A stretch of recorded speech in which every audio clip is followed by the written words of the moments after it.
Part two of the ignorance that is. So when I left off, I was talking about this young black lady who pretty much ruined it for all black people at the University of Virginia now. No, excuse me, for all POCs. For all you people of color who are exceptionally uncomfortable when we see a fuck ton of white people. Because this place has only been open for 4 days. Who the hell are you? It's a school. It's not your house. It's not your property.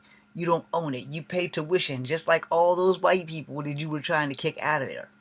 They have just as much right to be into this student center as you do. We don't have this problem at Piedmont. No, we really don't. We walk wherever we want. Everybody hangs out together. There's no big issue about, well, we need blacks over here. We need whites over here. Come on down. Watch how all of us flock into the same areas. And granted, the volume may be a little bit high and everybody tends to have on different conversations at the same time, but no one's getting thrown out of the freaking damn main area of Piedmont because of our fucking skin tone or because there's too many white people. Piedmont has 4 buildings. The university has like 1 billion. And you're complaining about one building, one damn thing that's been open for 4 days because you don't like white people. I don't really know how to describe this young lady other than you are a disgusting individual. Miss Hire, a white lady, died back in 2017 to respect your rights, a black woman who want white people out of a place that's only been open for 4 days because you're studying. And they're taking up your air and your space. Now, what if you went into a place where all white people said, we don't want this black person or this Afro-American in this area. Granted, she is the only one in this area. She's the fucking token. But we would really, let me get Eddie Murphy White for y'all. We really don't want you hanging around us because you're taking up all of our air. And I'm not a University of Virginia student, but I got friends there. I got people who work there, and they work with people of color. And they work with people who are not of color. And this is new to me, because as many times as I've been to the university, I've been asked what I am, but I haven't been told that I can't be in this area because I am not a person of color. Or I am not non-colored. You know, every time I've been to the university, there's never been an issue like this before. Ever. Not in my 20s, not in my 30s, and now in my 40s. Here we go. Who raised you? That's what I want to know. Deep down in your guts, when you stood up and made this power black speech, you knew you were wrong. You knew you had no business saying that shit. Now what if all the people were Asian instead of white?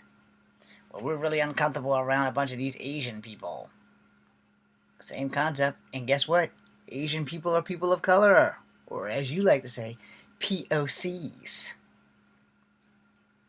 Well, here's the thing on that. Technically, white people could be considered people of color too. They blush and turn red just like we do. I didn't know that black people blush and turn red until that day that Asian chick that I was talking about came into my job. And I was really talking hard about her, and I looked up and there she was, and I was as red as this Deadpool sign. She was very beautiful.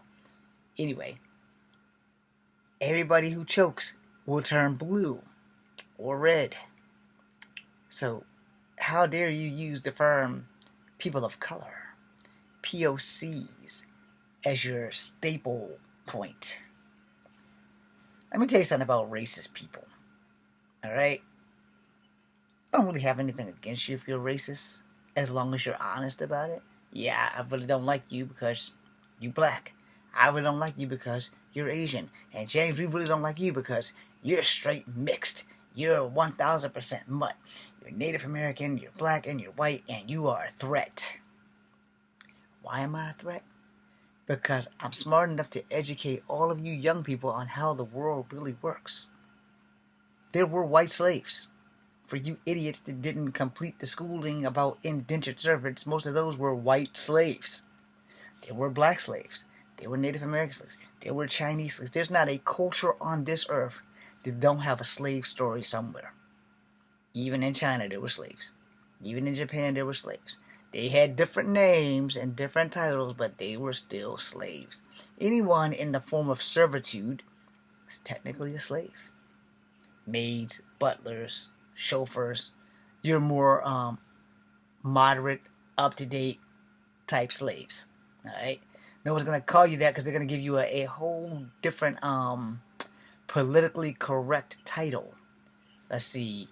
If you're a doctor who works in a pharmacy, you're a pharmaceutical specialist. If you are a chauffeur, they're not going to call you a chauffeur. They're going to call you vehicle service management, which means you manage and maintain the vehicle. You drive us to here and there, and then you come back. And if the thing needs fixing, you take it to the mechanic, who we will call the technical motor vehicle operations specialist. Like that. See how titles tend to happen? Everyone on Earth officially and enhancedly can technically be considered slaves. Because if you're not running your own business, if you're not working for yourself, you're working for someone else. And slave labor may not be the thing that it's called, but it's still labor. And in the laboring services, no matter what the service, whether you are a secretary or an athlete, all the athletes get paid by a guy who runs and owns the team, officially making you not just the athlete, but their slave. If my acting career ever takes off, I'm officially a slave to my contract that says I'm going to make 7 films for this company and I'm going to get paid this amount of money before, during, or after that this stuff is done. Which technically, I don't mind being a slave to that because I love Kung Fu. And I love making movies. It makes me happy. So I'm a slave to myself because I'm going to be doing something that makes me happy. Now, let's get back on this topic of this racist asshat trying to kick white people out of a center in a college that says it's a student center, which means students are welcome there. To have a person of color do this is a slap in the face of all people of color. Because here's the thing. If you watch any of my videos, I call you out on it. If you're black, if you're Asian, if you're white, and you do something exceptionally racist, I call your ass out on it. Is it getting me any views? Fuck no. But I'm putting your ass out there because of the simple fact that it needs to be said. Racism is a problem in America for one reason and one reason only. Here's the word. Addressing. ADDRESSING. Addressing. We in America straight up refuse to address racism at its core. And what is racism core? Let me give you a second to think about that. Racism at its core. See, there is a small difference between racism and prejudice. Alright? Prejudice doesn't just have to be about race. It is also about gender. So if you hate transgender people, if you hate females, if you hate males, if you hate other different things, you're being prejudiced. Where racism, on the other hand, has only one straight up definition. You hate somebody because of the race in which they belong. So if you hate black people because they're black, not because they're just assholes, they're just black, so you hate them, your ass is a racist.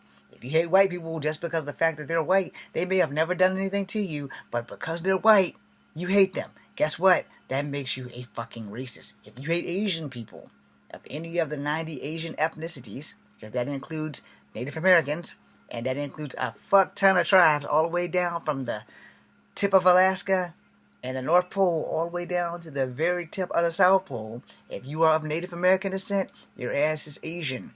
If you are from Mayan, Aztec, Incan, which means you Mexican people, guess what? You're also Asian. Let me stop giving you this history lesson because I had to get this history lesson from a Korean guy who told me. And I was like, no, and then he proved it. Okay, we're done with the history lesson. But if you hate them for the simple fact of the one thing that no one on earth gets a fucking chance to choose, your ass is a racist. So if you hate blacks and you're black, reverse racism. If you hate white and you're white, reverse racism. If you hate Asians and you're Asian, reverse racism. Now, despite the fact that you may have had a bad experience with all the races that I named, and you may be amongst those people, you may be white and you're dating a black chick, so other white people are calling you nigger lover. I get it. You're not the one that shouldn't be hating them. They're making you hate them by calling you a nigger lover because you're in love with this woman or this man of a different color, and most of the time you can't help who you fall in love with because love has no boundaries, supposedly. I used to believe that. I'm not so sure now. But anyway, if you're in love with someone of a different race, you will get reverse racism from your people. And most of those people are probably going to be kin to you. So whether you want to accept it or not, there it is. And if you're black and you're dating an Asian woman, oh, you're going to get all holy hell from black chicks and black dudes. Why you fucking with that chick? Why you can't fuck with one of those strong sisters? Maybe one of those strong sisters almost got my black ass killed, so yeah, let's slide on to another chick. That would be my story. So, maybe you're an Asian dude dating a black chick, or an Asian dude dating a white chick. And I can see, especially if you're Chinese, why are you with that guai po? I forgot the Chinese word for black, but why are you with that guai po? If you're a Chinese girl dating a black guy, why are you with that guai lo? No. Or if you're in Japan, why are you with that gaijin? I also forgot the word for black for Japanese. So, something gaijin. Anyway, why are you with them? Why are you not with a strong Japanese man? Or a strong Chinese man? Maybe those strong Japanese and Chinese men treated her like dog shit, so she decided to go with men who would actually love her. And that's the thing about love. You don't really get to, choose that shit.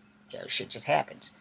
But you will never, as long as you're breathing, and maybe not in my time, maybe somewhere in 2086 in Commander Shepard's time or the Galaxy Rangers, you will get to design your baby. It can have your DNA and not your skin color. It's like, okay, I want a little white baby girl. Now, she's going to get raised by a black man with Native American strands, and we're going to take all of my black and Native American DNA out of her when we put my sperm into an egg and design her, and she's going to be a pure white baby because I want my ancestryhood from now on to be white people. Now, by the time that shit happens, I'm going to be long dead, and that shit ain't never going to happen. But if it is, I hope I'm dead by the time that chaos happens. But you don't get a choice when you're born. I'm going to make a third video. Well, no, I'm going to make a completely different video about racism. But you don't get a choice when you are born. You do not get the choice. You don't get to choose your gender when you're born, unless you're a test tube baby and your parents pick you want a girl. I think they can still manage that for test tube babies, but I think that's about all they can manage. Because I think they take certain enzymes out of the sperm and the egg, and you're guaranteed a designer baby girl. Now, not guaranteed that the baby will be healthy, but you're guaranteed a baby girl. Alright? And sometimes it's a hit or miss with that shit. So if you really want to have a baby, let nature take its course. And if you want a girl, do what everybody else does. Pray. God will give you, or Mother Nature, depending on your belief, will give you what you are supposed to have. 9 times out of 10, you don't get what you want. You get what you're supposed to have. Whatever the hand of fate wants you to have, that's what you're going to have. I can live with or without a son. If I have a daughter, we're good. There ain't nothing that my daughter can't do that my son can do. Nothing. I'm an open-minded man. Same thing if I have a son. I'm done. Now we have to see how they grew up and how I raised them to be a productive person in society and not a racist. If you're a racist, you need to reevaluate yourself. You need to think long and hard about what you're going to do with your life. Because like it or not, you're not the only one in this world, and you have to live with other people of different races. So get your shit together and stop being a racist. Be seeing you.